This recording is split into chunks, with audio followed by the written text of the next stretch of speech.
สวัสดีครับผมช่างเมนนะครับ Hello everyone, my name is Min.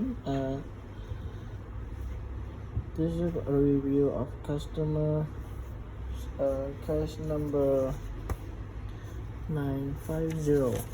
Alright, this is a Macbook Pro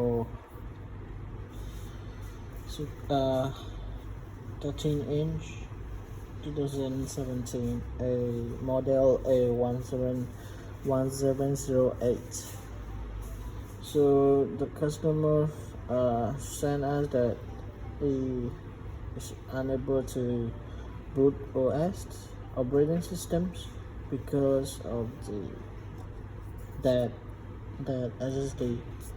Luckily, this model able to remove the SSD from the mainboard without soldering.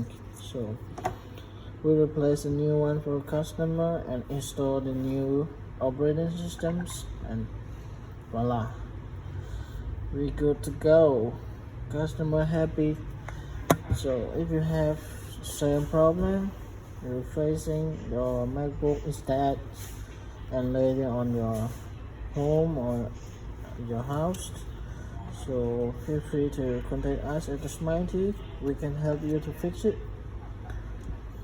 So that's it for now. I'm gonna stop this video and see you next time. Peace.